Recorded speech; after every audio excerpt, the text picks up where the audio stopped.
Assalamualaikum warahmatullahi wabarakatuh.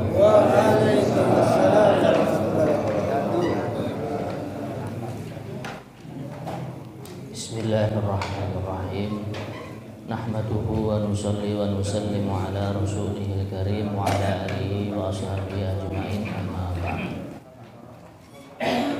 Alhamdulillah, para rawuh Bapak Ibu jamaah subuh Masjid Al-Aziz yang dimuliakan Allah Ta'ala, senantiasa bersyukur kepada Allah.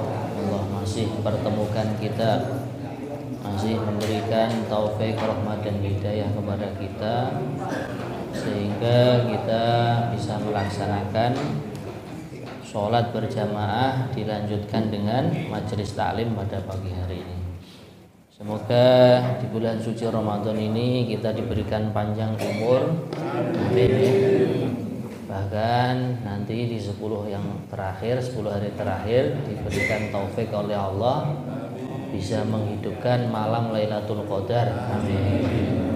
Ala hadhihi niyah wa ala kulli niyatin shalihah. Al-Fatihah.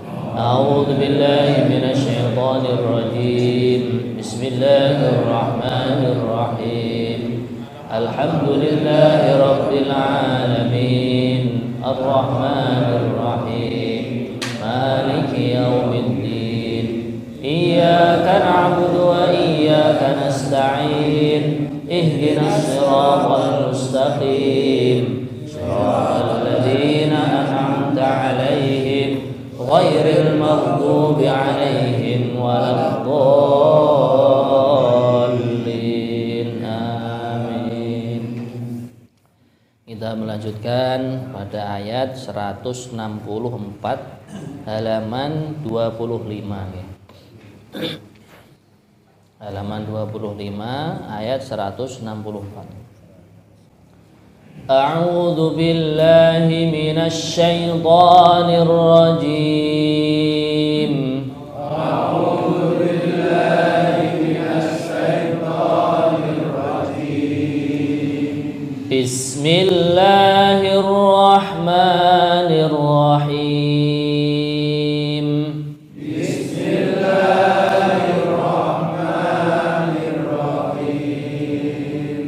Inna fi khalqis samawati wal ardi wa ikhtilafil laili wan nahar. Inna fi khalqis samawati wal ardi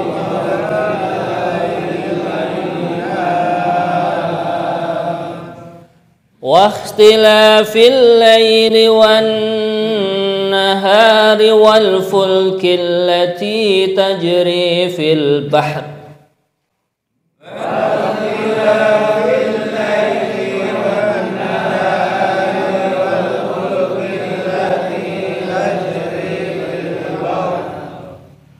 ya, pengucapan kha yang sukun ya, wah ada sedikit kayak orang ngorok nih nggih. Wakhtilafil laili wan nahari wal fulki allati tajri fil bahr. Wakhtilafil laili wan nahari wal fulki allati tajri fil bahr. Wal fulki allati tajri fil bahri bima yanfa'un nas.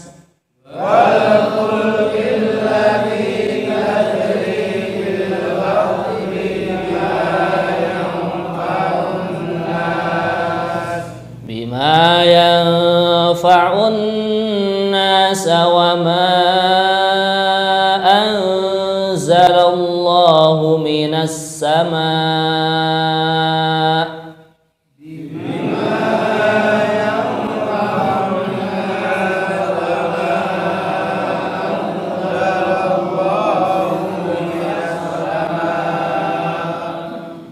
Minas sama'i min ma'in fa ahya bihil arda ba'da mautiha.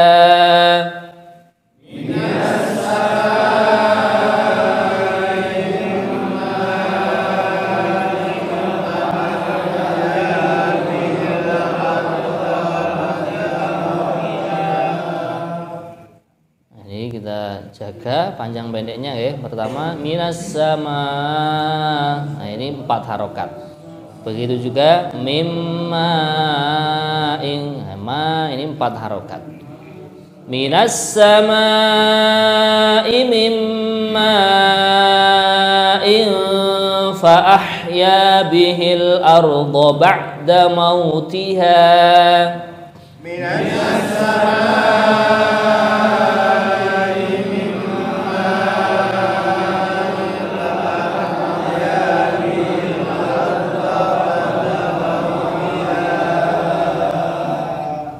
ba'da mautiha wa batha fiha min kulli dabbah.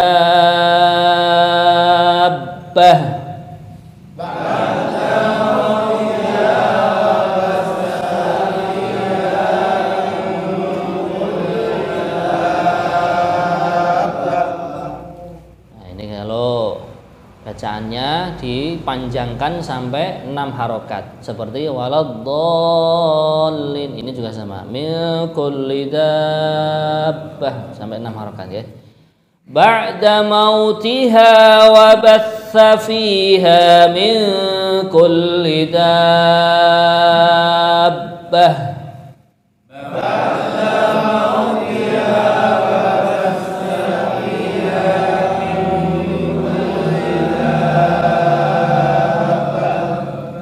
وتصريف الرياح والسحاب المسخر بين السماء والأرض.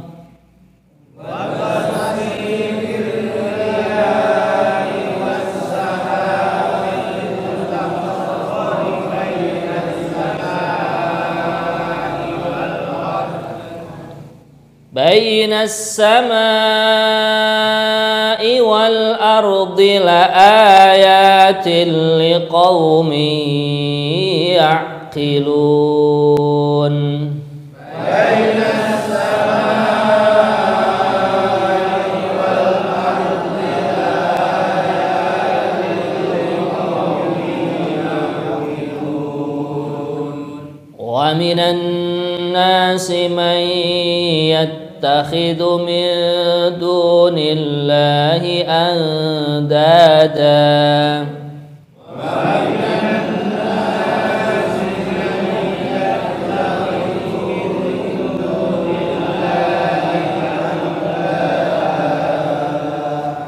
من دون الله أندادا يحبونهم كحب الله. من دون الله أندادا يحبونهم كحب الله. والذين آمنوا أشد حبا لله ولو يرى الذين ظلموا. والذين آمنوا أشد حبا لله.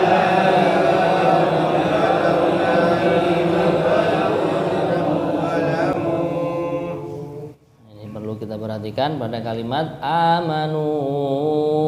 Ini dipanjangkan 4 harokat ya. Kemudian asyaddu, nah, shinnya besar, dalnya tasdid. Walladzina amanu asyaddu hubban lillahi walau yaral ladzina zalamu.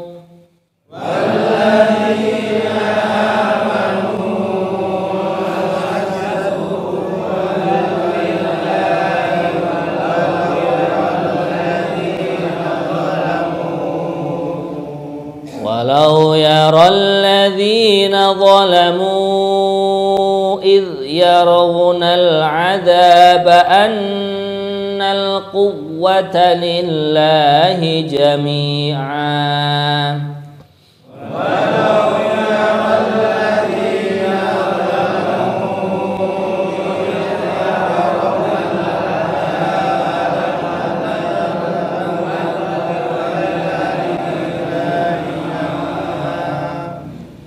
Annal quwwata lillahi jami'an wa anna Allaha syadidul adzab.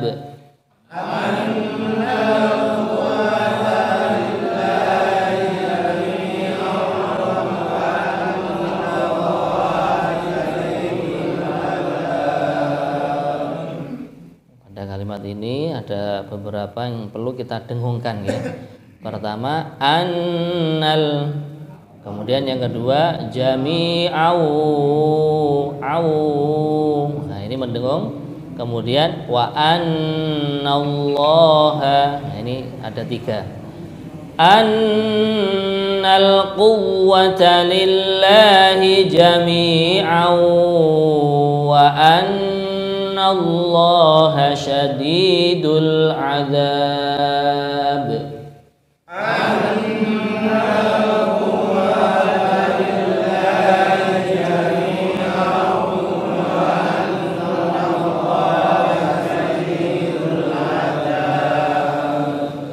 إذ تبرأ الذين اتبعوا من الذين اتبعوا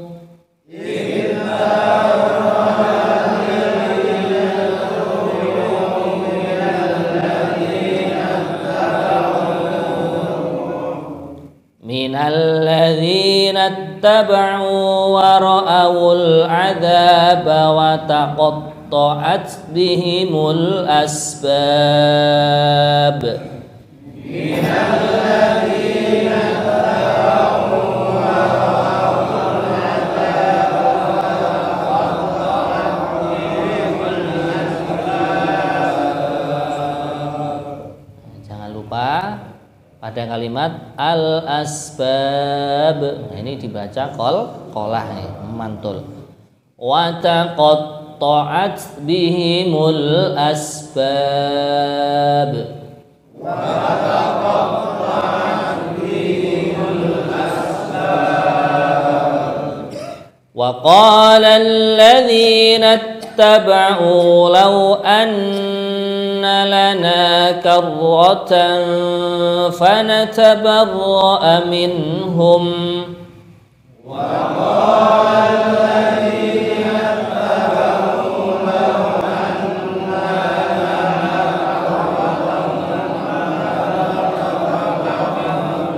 minhum. Nah, di sini kalimat karratan mendengung. Sebelumnya annalana mendengung juga.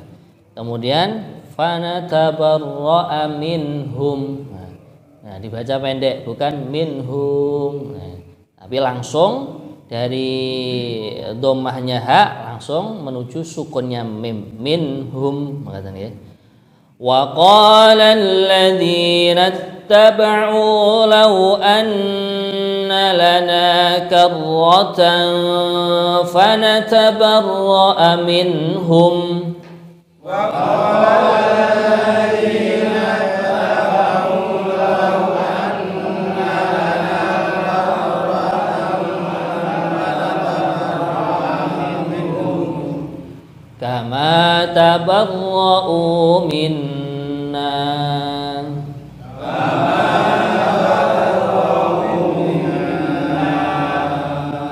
كذلك يريهم الله أعمالهم حسرات عليهم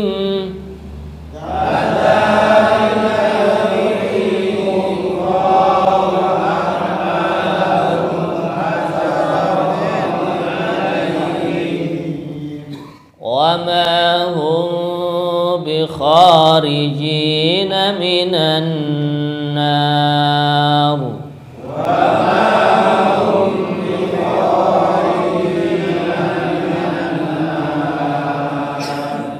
يا nasu kulu mimma fil ardi halalan thayyiban.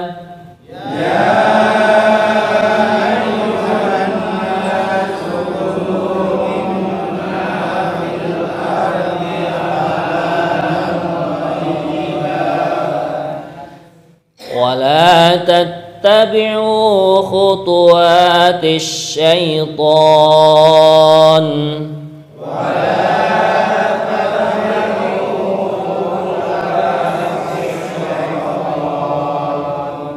إنه لكم عدو مبين.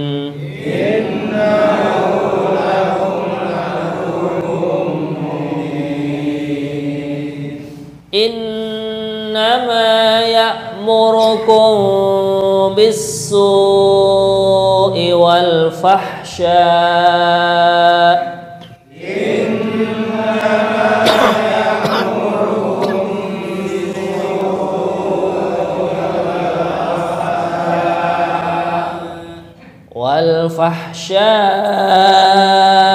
وأن تقولوا على الله ما لا تعلمون.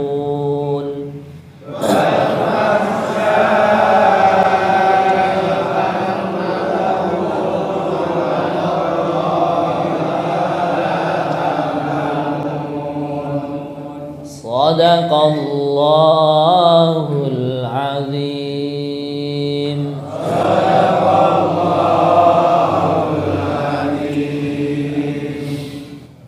Alhamdulillah, semoga kita selalu diberikan Allah berkahnya Al-Quran. Amin. Dan Al-Quran menjadi penerang hati kita, menjadi penerang kubur kita. Amin ya rabbal alamin. Bismillahirrahmanirrahim. Inna fi khalqis samawati wal ardi wa ikhtilafil laili wan nahari wal fulki allati tajri fil bahri bima yanfa'un nas. Ayat 164 yang artinya, sesungguhnya pada penciptaan langit dan bumi, pergantian malam dan siang, kapal yang berlayar di lautan dengan muatan yang bermanfaat bagi manusia, apa saja yang diturunkan Allah dari langit berupa air, lalu dengan itu dihidupkannya bumi setelah mati atau setelah kering. Dan dia tebarkan di dalamnya bermacam-macam binatang.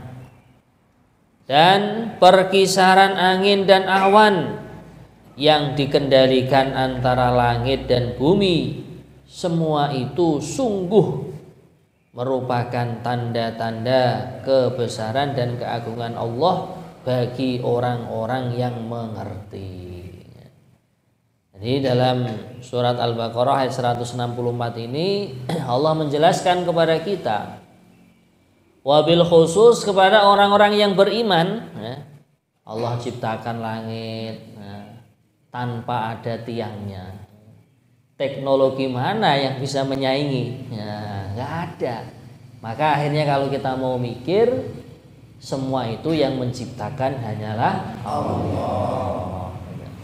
Kalau kita melihat langit yang begitu besarnya, kemudian bumi juga begitu besarnya, lah kita manusia, seorang makhluk yang hidup di atas bumi di bawah langit, kecil, nyumplik, ya.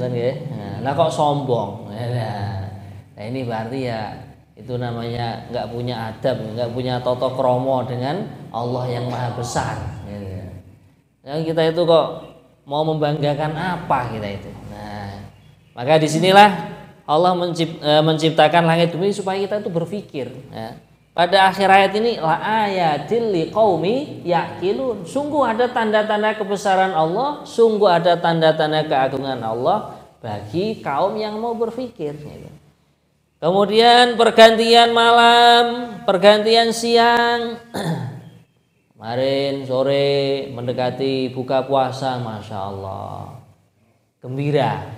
Karena itu sudah menjadi hadis Nabi, lis-shaimi farhatani, farhatun indal iftar wa farhatun indal liqa'i rabbih, au kama jaa fil hadis.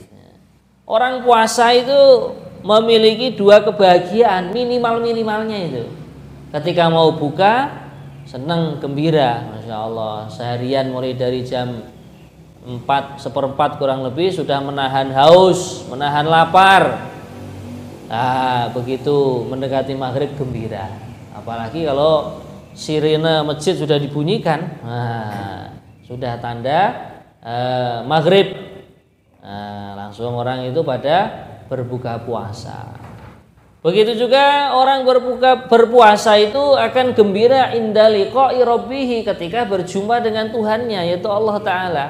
Masya Allah, ternyata dulu susah payah berpuasa, malam harinya tarawih, ditambah lagi tahajud, qiyamul lail. Nah, kelihatannya itu rekoso, agak sedikit susah payah, tapi ketika jumpa dengan Allah, Allah ridho kepada hamba-hambanya yang taat kepadanya, akhirnya gembira. Dan gembiranya itu Masya Allah, saking gembiranya, sampai dulu kesusah payahan yang dikerjakan ketika puasa itu lupa semua itu. Nah, inilah tanda-tanda keagungan Allah, ya. Siang menjadi malam, lah ini nanti sebentar lagi akan menjadi siang. Nah, ini semua menunjukkan keagungan Allah. Wal fulkil lati tajri fil bahri bima yanfa'un nas. Kalau kita datang ke lautan, ada kapal kecil, perahu, ya, ada yang besar, ada speedboat dengan segala muatannya yang bermanfaat untuk manusia. Lah ini kalau tidak ada kapal itu coba, batu bara nggak bisa sampai ke Python sana gitu. Nah, akhirnya listrik nggak nyala.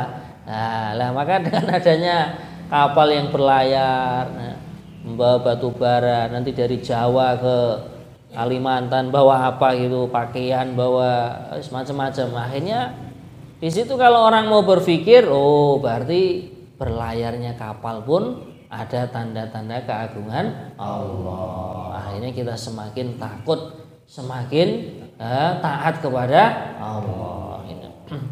Kemudian hadirin sekalian, wa ma anzalallahu minas sama, dan apa yang Allah turunkan dari langit. Ada mendung, ada awan, ada angin, bahkan air hujan, gitu. Mimma in fa'ahya bil arda ba'da mautiha. Kemarin belum, waktu musim kemarau itu Masya Allah banyak orang resah. Tanaman-tanaman banyak yang mati, banyak yang kekeringan. Begitu hujan sekali langsung seger rasanya, langsung tumbuh-tumbuhan bisa hidup kembali. Ini semua ada tanda-tanda keagungan Allah supaya kita semakin mendekatkan diri kepada Allah. Nah, sudah diberi air oleh Allah secara gratis. Coba kalau seandainya kita disuruh bayar itu, berapa itu air hujan tetesannya itu? Air yang nyumber dari Sarangan sana, ya, dari Gunung Lawu, itu kalau kita disuruh bayar sama Allah itu berapa itu bayarannya itu? Tidak cocok gitu. Maka akhirnya kita akan semakin taat kepada Allah. Alhamdulillah ya Allah, fasilitas memudahkan. Air, rumput, tumbuh-tumbuhan, itu. Kemudian hadirin sekalian dirahmati Allah Ta'ala, wa batsa fiha min kulli dabbah. Nah, kalau seandainya bumi ini hanya tumbuh-tumbuhan saja, nggak ada hewannya, terus yang makan rumputnya siapa? Yang makan damen itu siapa? Yang makan itu buah-buahan, itu yang makan sayur-sayuran, ya termasuk manusia juga kan, dabah, hewan yang melata. Akan tetapi hewan yang namanya manusia itu berbeda. Al insanu hayawanun natiq. Dalam sebuah riwayat begitu. Manusia itu hewan tapi yang berakal, akalnya lebih cerdas daripada hewan-hewan yang lain. Gitu. Nah, maka di sini ada tanda-tanda keagungan Allah juga. Orang yang darah tinggi, gitu, kalau makan daging kambing malah tambah marah. Akhirnya Allah ciptakan sapi. Nah, kalau ingin makan daging, dialihkan menjadi daging sapi, daging kerbau. Kalau makan itu saja juga manusia bosen. Ada juga daging ayam, ya. Kemudian daging macam-macam, ya, rusa. Kalau di Kalimantan kan banyak, atau di luar Jawa sana. Ya. Kemudian hadirin sekalian, wa tasrifir riyahi was sahabil musakhkhari bainas sama'i wal ardh. Dan juga perputaran angin. Angin ini sekarang agak dingin gitu, musim hujan. Ini kalau seandainya musim panas terus juga orang gerah terus gitu, sumuk ya. Akhirnya Allah ciptakan dingin. Kalau dingin terus juga kedinginan banyak yang flu. Akhirnya terjadilah angin agak panas. Kalau orang itu sehat terus, ya dokter nggak laku akhirnya. Apotek nggak ada yang membeli obat di situ. Ya. Bidan nggak kepake, ya. Ada orang sehat, ada orang sakit, semua atas izin Allah, dan di situ ada hikmahnya. Gitu. Kemudian hadis sekalian yang dirahmati Allah, ayat yang berikutnya 165. Wa minan nasi man yattakhidhu min dunillahi andada yuhibbunahum ka hubbillah. 165 yang artinya, dan di antara manusia ada yang menyembah Tuhan selain Allah sebagai tandingan, yang mereka cintai seperti mencintai Allah. Adapun orang-orang yang beriman sangat besar cintanya kepada Allah. Sekiranya orang-orang yang berbuat zalim itu melihat ketika mereka melihat azab pada hari kiamat, bahwa kekuatan itu semuanya miliknya Allah, dan bahwa Allah sangat mengadab atau menyiksa kepada mereka. Wa annallaha syadidul adzab. Ini sangat berat siksaannya kepada mereka. Jadi setelah Allah bercerita mengenai penciptaan langit, penciptaan bumi, ada kapal yang berlayar membawa muatan-muatan. Ya kok hewa semonten masih ada orang yang gak iman kepada Allah, bahkan malah menjadikan berhala-berhala itu tandingan kekuasaan Allah, tandingan kudrat dan iradatnya Allah. Ya alangkah durhakanya orang seperti itu. Nah, coba sekarang tuh kalau orang itu bangga dengan kekuatan yang ada dalam tubuhnya. Coba kalau sudah habis sahur itu, kalau sudah ingin buang air besar kan nggak bisa ditahan gitu. Nah, katanya kuat, dan kok nahan air besar dari tubuhnya aja nggak kuat. Nah, berarti disinilah orang itu akan merasa kalau manusia itu hamba yang lemah. Wa khuliqal insanu dhaifa. Manusia diciptakan dalam keadaan lemah.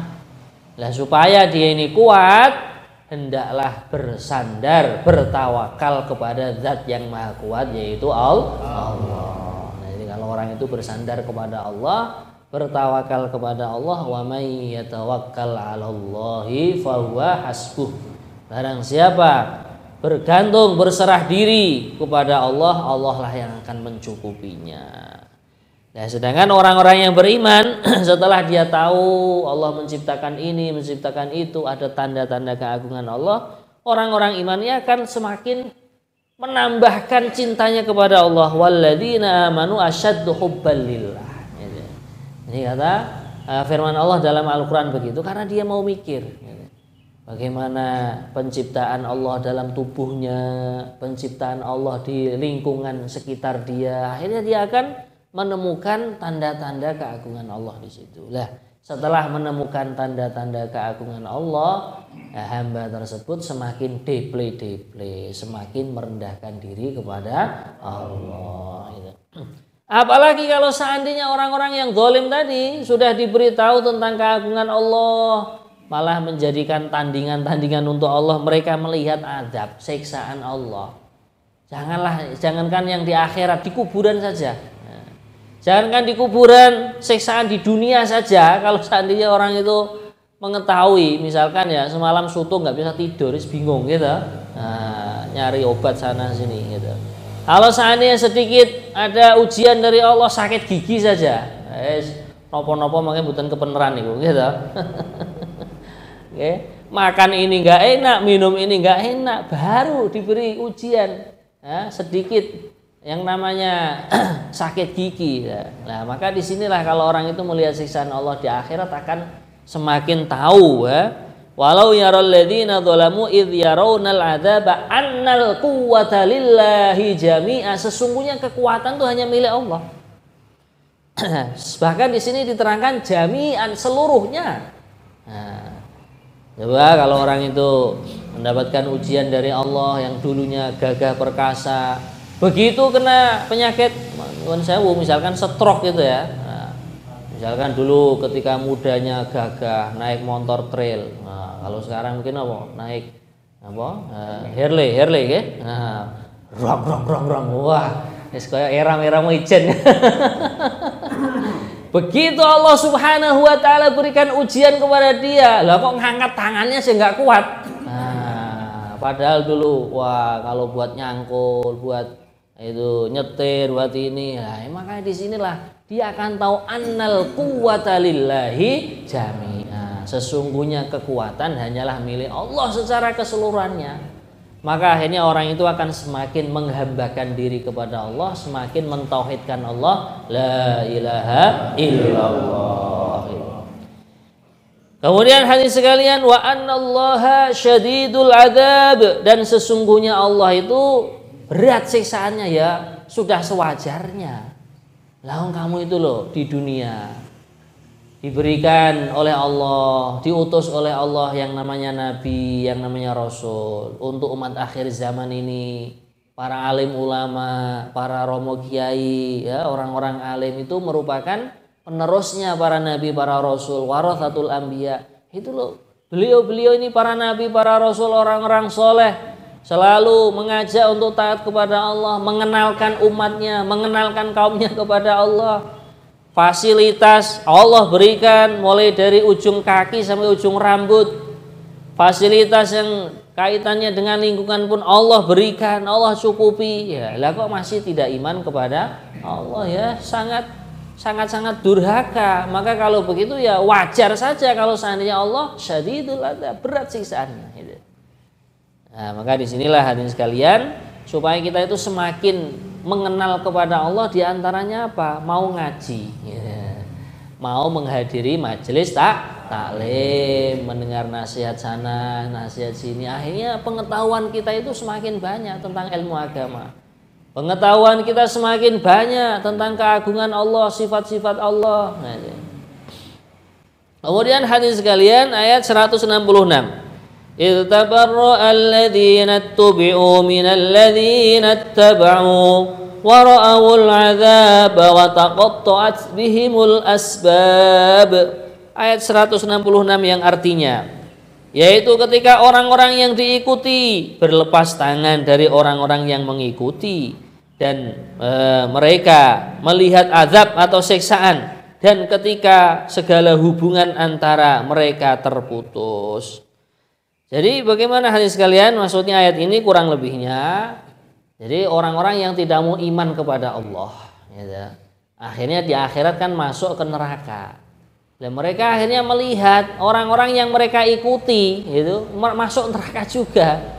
Lah akhirnya saling tuntut menuntut. Nah, orang yang mengikuti tadi bilang kepada orang-orang yang diikuti, "Yo piye to, Kang? Nah, bagaimana toh? Saya ikut kamu kok malah masuk ke neraka, nyemplung ke neraka, ini bagaimana ini?" Lah mereka yang diikuti juga, ya salah kamu sendiri mau ikut saya. Ittabaru alladzina tubiu, mereka berlepas tangan. Ya salah kamu sendiri, kamu tuh sudah tahu ini hal yang tidak baik kok malah kamu ikuti. Nah, gitu. Nah, akhirnya ya sudah, hal tersebut tidak bermanfaat di akhirat sana. Nah, hubungan-hubungan rekanan kerja atau rekanan apa istilahnya lo sekarang, nongkrong di angkringan dan lain sebagainya, itu semua kalau tidak ada landasan iman, tidak ada landasan takwa, itu nanti akhirnya jadi permusuhan. Bahkan diterangkan dalam Al-Quran di juz yang terakhir, al-akhillau yawma idzin ba'duhum li ba'din aduwwun illal muttaqin. Orang yang berkasih sayang antara satu dengan yang lain, Misalkan dalam keluarga juga ada kasih sayang, suami menyayangi istri, istri menyayangi suami. Lah ini kalau tidak dilandasi takwa, nanti akan jadi permusuhan. Gitu. Ya, misalkan ya seorang istri nyalahkan suaminya, Pak, sampean dulu nggak ngarahkan saya ke agama, nggak ngarahkan saya untuk menunaikan perintah Allah, menunaikan adab-adabnya Rasulullah, sunnahnya Rasulullah, sekarang sebagaimana itu jadi permusuhan akhirnya. Gitu. Nah, ketika orang-orang itu berkasih sayangnya digunakan untuk takwa kepada Allah, nah di sana mereka di akhirat merasa diuntungkan. Alhamdulillah Pak, jenengan riyin subuh-subuh nangene kula bijak ngaji teng Masjid Al Aziz, sekarang ada manfaatnya. Allah. Gitu. Nah, maka inilah hati sekalian gitu. Jadi makanya itu kita di dalam memilih teman, ya itu bagaimana kaidahnya dalam agama Islam itu.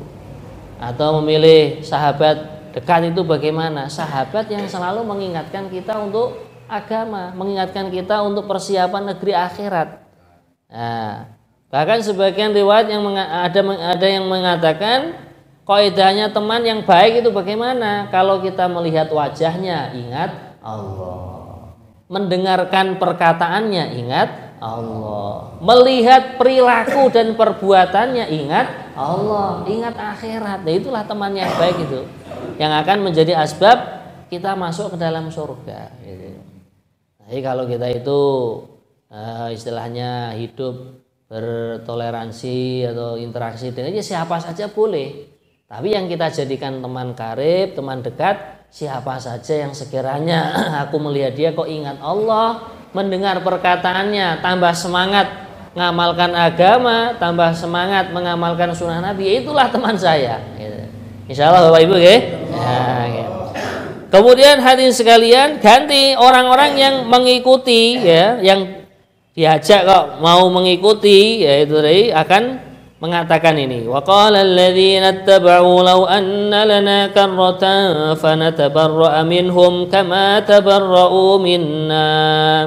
Ayat 167 yang artinya, dan orang-orang yang mengikuti berkata, sekiranya kami mendapat kesempatan kembali ke dunia, tentu kami akan berlepas tangan dari mereka. Tapi terus bagaimana? Sudah terlanjur di akhirat, sudah terlanjur ke kuburan, ya nggak bisa lagi kembali. Bahkan seandainya orang-orang yang sudah masuk ke dalam kuburan, sudah meninggal dunia, sudah ke negeri akhirat sana kok nangis kepada Allah, saking dahsyatnya tangisan mereka itu bukan keluar air mata lagi, tapi keluar darah dari matanya, tidak akan pernah kembali. Makanya kita menggunakan jurus aji mumpung. Mumpung masih panjang umur, mumpung masih kita ini di dunia, cepat-cepat kembali kepada Allah.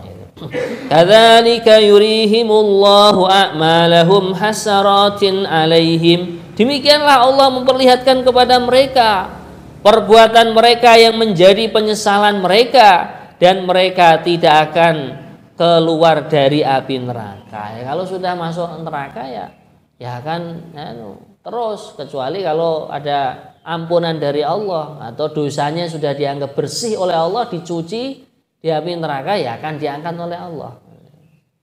Tapi yang kita minta dan kita harap kepada Allah bagaimana kita masuk surga tanpa hisab. Amin ya rabbal alamin. Ayat yang berikutnya 168 yang artinya, wahai manusia, makanlah dari makanan yang halal dan baik yang terdapat di bumi, dan janganlah kalian mengikuti langkah-langkah setan.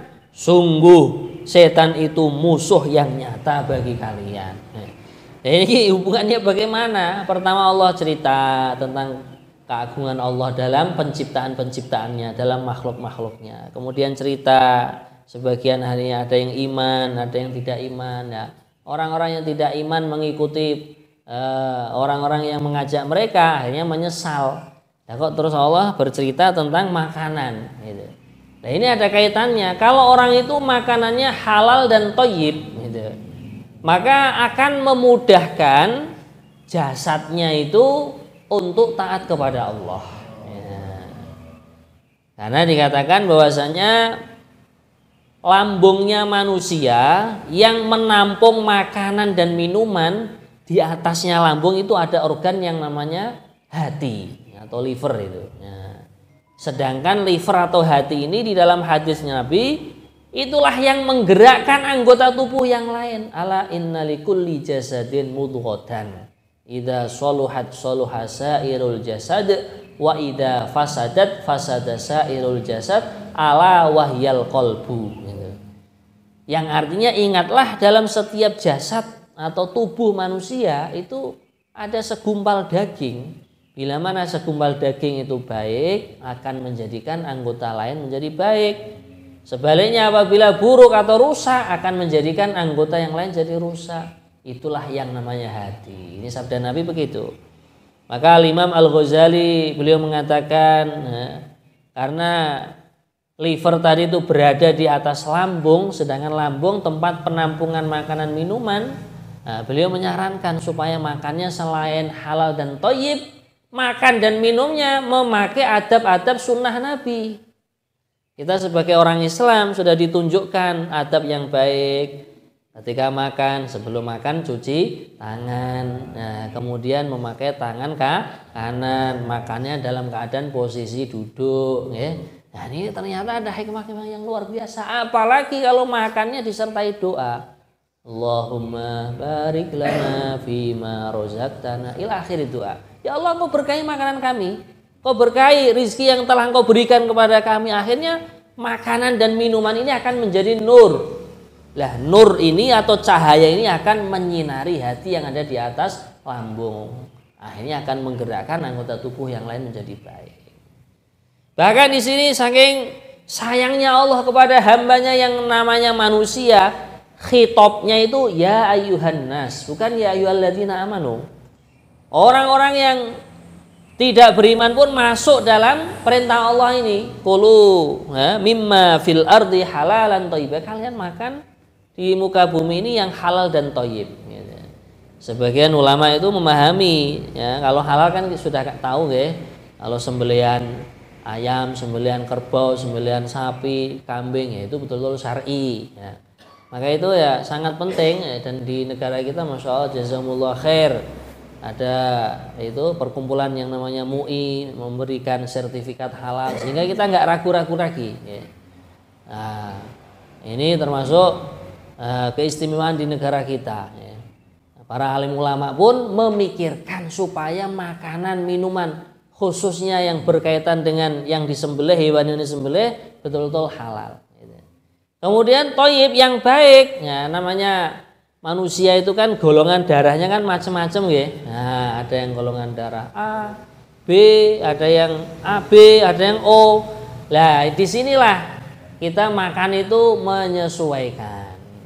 Misalkan orang yang tensinya tinggi, lah kok makan sate, cemilannya kalempeng gitu, masya Allah. Terus ditambah apa? Ngonjoke kopi, itu berarti pun bosen gesang tentunya nih berarti. Nah, makanya di sini kita sesuaikan. Ada orang yang darahnya itu relatif rendah, gitu. Lah makanan yang thayyib, yang baik untuk dia itu yang bagaimana? Ya hindari makanan-makanan yang menjadikan asbab darahnya semakin rendah. Atau apa? Timun, walo gitu. Mungkin napa niku nggih, melon termasuk mungkin nggih. Nah, maka disinilah arahan Allah SWT sudah pas dengan kehidupan manusia. Kemudian hadirin sekalian, wala tattabi'u khutuwatis syaiton. Kalian jangan mengikuti langkah-langkah setan. Jangan ikuti bisikan-bisikan setan, itu jangan diikuti. Lah bisikan setan itu bagaimana? Tengernya atau tandanya itu kita tandai saja, ya. Kok ada bisikan yang mengajak diri kita menjauh dari agama Allah, itulah bisikan setan. Nah, bisikan kok menjadikan kita semakin dekat kepada Allah. Ini sudah hari Selasa ini, malam Selasa ini. Waktunya kita majelis taklim, ngajak temannya, ngajak sanak familinya, ngajak tetangga nyawa ini berarti mendekatkan diri kepada Al-Quran, mendekatkan diri pada masjid, sholat, ini berarti baik gitu. Insya Allah Bapak Ibu ya. Wala tattabi'u khutuwati syaitan. Allah menjelaskan innahu lakum aduwwum mubin. Sesungguhnya setan itu untuk kalian tuh musuh yang jelas, jangan diragu-ragukan lagi. Nah, maka disinilah Nabi juga mengajari umatnya berdoa. Allahumma inni a'udzubika min hamazatis syayatin wa a'udzubika rabbi ayyahdurun. Ya Allah, saya berlindung kepada Engkau dari godaan-godaan, dari bisikan-bisikan setan. Bahkan saya berlindung kepada Engkau jangan sampai setan tuh hadir kepada saya, mendatangi saya. Tapi ya tidak bisa, maksudnya setan itu sudah bersumpah kepada Allah, summa la'atiyannahum min baini aydihim min khalfihim. Kalau manusia masih hidup, setan akan selalu mendatangi. Ya, paling tidak setan itu jauh lah dari kita. Gitu. Kalau kita mau menghindar dari setan itu, ya bulan Ramadan seperti ini sebenarnya. Karena setan sudah dibelenggu, sudah diborgol oleh para malaikat. Musuh manusia tinggal satu, yaitu yang namanya hawa nafsu. Makanya kalau orang itu di akhir Ramadan itu kan itu tadi ya, perlu banyak istighfar, minta ampun kepada, supaya 1 tahun ke depan itu betul-betul Allah selamatkan dari godaan setan, termasuk kita semoga ya, amin ya. Kemudian hadirin sekalian, Allah menerangkan sifatnya setan itu bagaimana. Innama ya'murukum bis-su'i wal fahsya. Ini sesungguhnya setan itu hanya menyuruh kalian agar berbuat jahat dan keji. Berbuat jahat mungkin kejahatan dari lisan, berkata buruk kepada orang lain, atau perkataan yang istilahnya orang Jawa nyelekit menyakitkan hati orang lain. Nah ini termasuk itu su namanya, keburukan.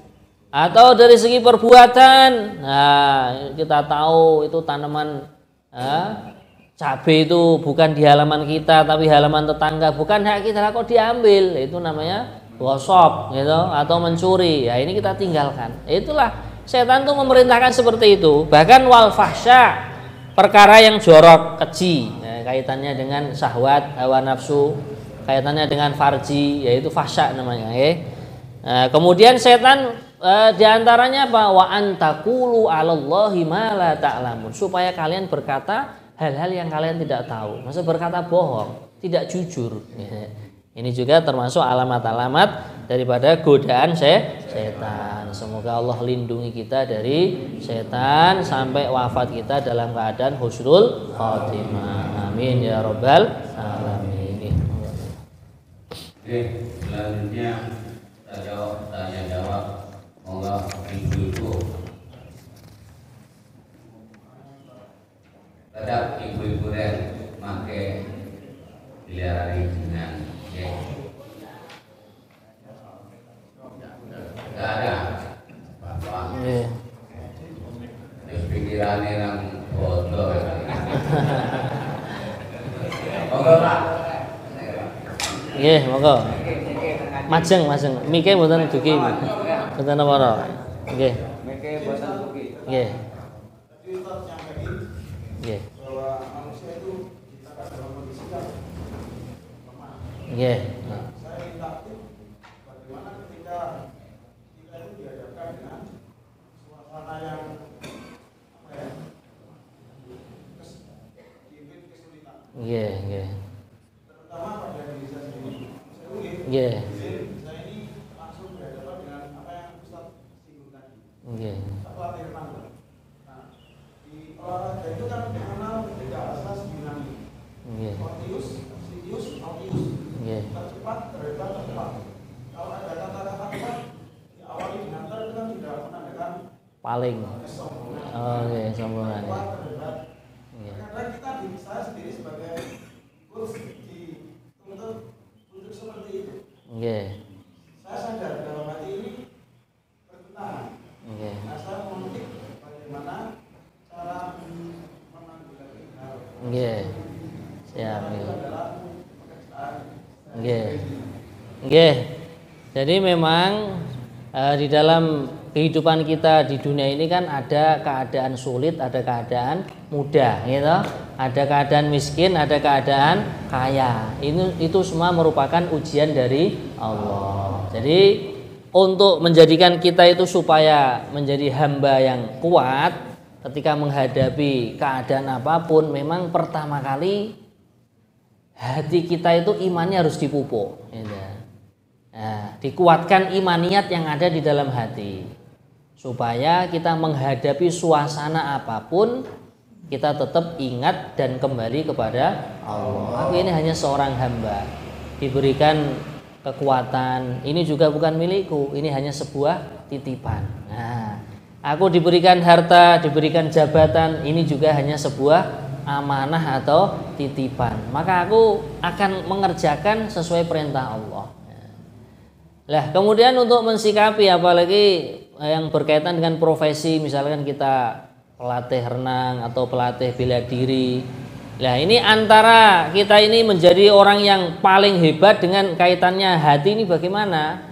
Ya, memang di dalam Islam pun ada arahan al-mu'minul qawiyyu khairun minal mu'minid dha'ifi. Nah, orang iman kuat yang badannya kuat, kemudian imannya kuat, ibadahnya kuat, itu sebenarnya lebih baik daripada yang lemah. Lah, cara nata hati bagaimana? Ya, kita tetap sekuat apapun, ya kita sandarkan kekuatan ini juga hanya titipan dari Allah. Maka saya tidak boleh menyombongkan diri, tapi dalam hal sesuatu ya kita tetap usaha yang terbaik. Tapi sikapnya hati kita yang kita prinsipkan semua hanyalah titipan, semua juga hanyalah sementara. Itu semua ujian untuk kita. Mengatakan ya. Nah, bahkan dalam Islam pun ya kan para sahabat juga ada yang mencontohi kan. Ada sahabat terkaya Sayyidina Utsman. Sampai sekarang itu nomor rekeningnya masih ada itu. Nah, tapi Sayyidina Utsman ketika diuji memiliki kekayaan yang luar biasa, beliau tidak menyombongkan diri, justru malah diwakafkan. Ya sampai sekarang kan di Mekah Madinah kan ada hotel wakafnya Sayyidina Utsman, gitu. Nah, yang sudah haji umrah mungkin tahu, ya. Nah, di sinilah intinya segala sesuatu kalau kita kembalikan ke tertib agama, yaitu di situ tetap kita menjadi hamba yang diridhoi oleh Allah. Ya. Contohnya dalam keadaan miskin, kita tidak boleh mengeluh. Tapi kita perintahnya apa? Sabar. Di saat kita kaya, kita syukur, bukan malah sombong. Nah, syukur sendiri itu kalau definisi Imam Ghazali menggunakan nikmat Allah yang diberikan kepada kita untuk taat kepadanya. Itulah syukur, kurang lebihnya gitu. Nah, diberikan nikmat namanya kekuatan. Nah, ya kita gunakan untuk jalan kaki menuju masjid. Nah, kita gunakan kekuatan kita menolong hamba-hamba Allah ketika dalam keadaan lemah, dalam keadaan kesulitan. Kita diberi nikmat berupa jabatan, misalkan menjadi Pak Lurah, Pak RT, Pak RW. Lah, orang-orang yang di bawah tanggung jawab kita ayomi, kita naungi, kita ajak untuk taat kepada Allah. Haknya kita tunaikan. Nah, itu kita tetap masuk dalam ridho Allah. Karena Nabi sendiri itu pendekar yang sangat hebat beliau itu. Nah, pernah kan ada pendekar yang luar biasa di zaman Nabi itu nantang duel kan. Hai Muhammad, kalau engkau bisa mengalahkan aku maka saya akan masuk Islam. Nah, akhirnya betul sparring sama Nabi itu. Baru satu kali jurus sudah keok dia. Akhirnya asyhadu alla ilaha illallah wa anna Muhammadar Rasulullah. Mengatakan Pak nggih? Nggih, siap. Monggo berikutnya. Nggih, monggo. Nggih. Nggih, kersane mirang Ibu-ibu. Terti majeng on? Nggih.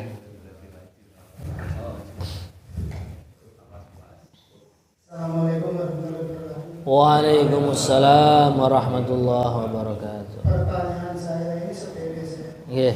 Tapi sering dilakukan oleh musyrik. Nggih. Pada waktu saya menghadiri undangan itu di gedung. Siap. Dan di gedung itu tidak disediakan tempat duduk. Nggih. Sebenarnya saya paham karena Nggih, nggih. Tata tertib itu paham. Namun dengan terpaksanya pada waktu kita makan, kita itu dengan berdiri. Nggih. Minum berdiri karena tempat itu tidak disediakan. Siap, nggih. Dan saya juga melihat samping kiri kanan saya. Itu juga makan berdiri. Saya ikutan akhirnya. Saya ikutan dan juga berdiri karena tempat itu tidak ada. Nggih. Yang pertama itu. Dan yang kedua, ini ada salah satu teman pada waktu melaksanakan tugas di tempat non-muslim. Nggih. Dan pada waktu saat itu makan bersama itu tidak tahu ikan apa. Nggih. Karena terpaksa juga itu akhirnya juga ikut makan Nggih. ikan itu. Namun saya tahu ikan itu sebenarnya ikan haram. Nggih. Saya tahu ikan itu haram. Karena dalam keadaan terpaksa di situ, kalau tidak makan itu memang tidak ada. Seperti itu. Nggih. Demikian saya perbandingan saya sepele, tapi sering dilakukan. Dan apakah karena pada saat itu saya tidak mengenal agamanya, saya kurang belum. Saya tetap melakukan. Bagaimana hukumnya sekarang ini saya sudah bisa. Assalamualaikum warahmatullahi wabarakatuh. Waalaikumsalam. Nggih, baik. Jadi posisi makan dalam keadaan duduk, minum duduk itu kan sunnah ya. Sunnah itu dalam artian kalau seandainya dilanggar tidak sampai dihukumi dosa. Cuman nggih rugi gitu. Nah, kita tahu kebaikan bahkan berpahala atau mendapatkan hasanah dari Allah kok tidak dikerjakan gitu. Makanya kalau misalkan ada event, misalkan pertemuan di gedung dan lain sebagainya kok sebenarnya kalau mau ya bisa saja sebenarnya mungkin ngambil makanan nyingkir di emper atau di kebun di tamannya gedung kan bisa. Nah, apalagi kalau mengajak teman-teman komunitas kita atau istri kita sebenarnya bisa aja. Nah kalau tiang orang nekat ya semuanya delosor pokoknya. Yang penting ngawalke sunah Kanjeng Nabi gitu. Lah di sini ini karena apa? Memang minimnya penyampaian, minimnya penyampaian. Makanya terus kita menyampaikan, keluarga kita sendiri diajari, teman-teman kita semampunya. Gitu. Kemudian yang kedua, kalau seandainya tadi kita diundang ya di tempat yang mayoritas non muslim dan kita tahu makanannya itu tidak halal, ya bisa saja kalau kita itu beralasan kita sebagai orang Islam kan, saya sedang puasa. Lah puasa sendiri itu kan bisa bermakna dua, bisa bermakna secara bahasa atau secara syarak. Kalau secara bahasa itu kan al-imsak, menahan diri. Maksudnya saya menahan diri gak mau makan makanan kamu gitu. Walaupun saya nggak puasa nggak secara syar'i. Kalau puasa syar'i kan menahan diri dari makan minum dan yang membatalkan puasa dari tulu'ul fajri munculnya fajar sampai maghrib ya, bisa aja seperti itu. Lah kalau sudah terlanjur bagaimana? Nah itu ya sudah kita niat bertobat, beristighfar dan tidak mengulangi kembali. Kalau secara umum di Indonesia itu ya bisa dikatakan makanan itu halal lah ya, walaupun kadang kita tidak tahu cara penyembelihannya bagaimana, cara pengolahannya bagaimana, karena dalam kaidah fikih kalau masyarakat mayoritas itu orang muslim ya itu ya sudah ya, semua kita secara fatwanya itu dihukumi halal, kecuali kalau di daerah-daerah yang mayoritas non muslim, contohnya kalau di Sulawesi di Toraja Pak ya, Toraja atau di Manado gitu. Kalau di daerah Sumatera mungkin di Medan, di Batak ya, di mana Nias itu ya. Nah, mungkin kalau ke timur kan daerah Bali ya itu. Nah, kalau di komunitas non muslim ya kita makannya hati-hati. Kalau di Bali sendiri alhamdulillah sudah banyak orang Islam yang bikin rumah makan di sana toh. Ya, bahkan di sana ditulisi kan halal atau mungkin ada kode B1, B2 gitu. Nah, itu sudah jelas itu. Nggih, mekaten Pak ya. Nggih. Yang terakhir. Nggih. Moga. Moga putranya yang sembuh. Amin. Assalamualaikum warahmatullahi wabarakatuh. Waalaikumsalam. Saya mau tanya. berjamaah, apakah semua jamaah itu nilai pahalanya sama? Mungkin waktu jamaah itu kan ada yang pakai siwak, yang tidak, ada sunnah-sunnah yang mengamalkan dan yang tidak, itu apakah semua sama? Yang kedua, karena sekarang itu kan bulan Ramadan. Nah, contohnya di masjid saya kalau sholat tahajud itu sholat tahajud berjamaah untuk 1 juz. Nah, terus itu kan ada mungkin salah satu jamaah itu mungkin kecapean gimana, salam pertama itu dijadikan 5 salam, 1 juz itu. Salam pertama masih berdiri, salam kedua, ketiga duduk, duduk dengan tidur. Ya enak tidur. Kalau ngantuk udah saya kira tidur. Itu apakah sholatnya sah atau tidak? Terima kasih. Baik. Tentang sholat jamaah, itu pahala yang dihukumi sama-sama mendapatkan pahala 20 derajat. Di dalam hadis di 27 derajat. Sholatul jama'ati afdalu min sholatil fadhi bisab'in wa ishrina darajatan. Sholat berjamaah dibanding sholat sendirian itu lebih afdal berjamaah karena dia akan mendapatkan 27. Nah, 27 di sini sama-sama didapatkan seluruh yang jamaah, mulai dari imam sampai makmum yang terakhir datang pun mendapatkan 27 derajat. Nah, nanti ada tambahan-tambahan pahala khusus. Contohnya orang yang sholatnya memakai siwak. Di dalam hadis diriwayatkan raq'atani bisiwak khairun min sab'ina raq'atan bidunis siwak. 2 rakaat yang sebelumnya siwakan nilainya di sisi Allah lebih afdal daripada 70 rakaat tanpa siwakan.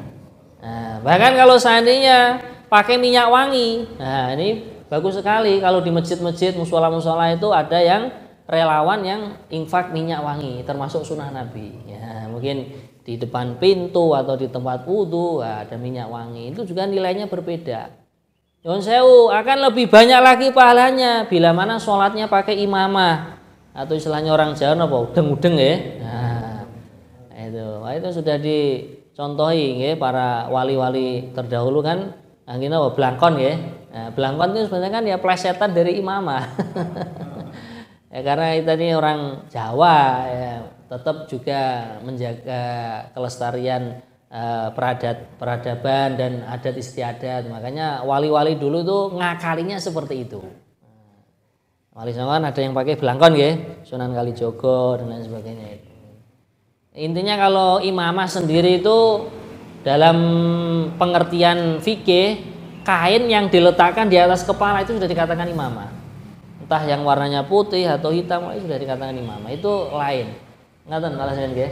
Nah, kemudian kekhusyuan sendiri itu juga mempengaruhi pahalanya bisa lebih daripada yang lain.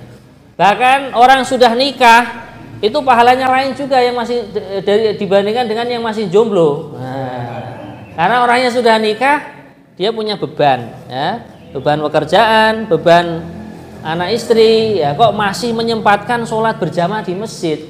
Nah, itu sebagian riwayat lebih afdal 70 kali lipat daripada yang tidak punya keluarga. Bisa lagi ditambah orang yang sholatnya ketika di jalan Allah. Bisa dilipatkan minimalnya 700.000. Apalagi kalau di jalan Allahnya ke Mekah Madinah. Allah, ya haji dan umrah. Kalau di Mekah kan dilipatkan minimalnya 100.000. Kalau di Masjid Nabawi 1.000 gitu. Nah, jadi inilah menjadi keistimewaan umat akhir zaman. Hanya 2 rakaat dengan berkahnya sholat dilipatkan menjadi 70 gitu. Nah, berkahnya dia punya keluarga dilipatkan 70 lagi. Berkahnya dia ke Mekah Madinah bukan hanya untuk sekedar refreshing dan lain sebagainya, tapi untuk fi sabilillah dilipatkan 700.000. Nah, ngaten alasan ya. Kemudian tentang ini juga orang yang sholatnya berdiri dengan duduk. Nah, kalau sholat wajib atau sholat fardu kan hukumnya wajib berdiri ya bagi yang mampu. Tapi kalau sholat sunnah ini tidak wajib berdiri. Cuman dikatakan orang yang mengerjakan sholat sunnah dengan duduk itu pahala atau ganjarannya separuhnya yang berdiri. Nah, separuhnya Pak, itu separuhnya. Dalam kitab Fathul Muin ada itu. Ya, sekarang kalau seandainya sholatnya biar menjaga istiqomah tetap sholat walaupun dengan terlentang atau berbaring. Orang yang sholatnya berbaring separuhnya orang yang duduk. Gitu. Itu perapatnya gitu. Nah, gitu.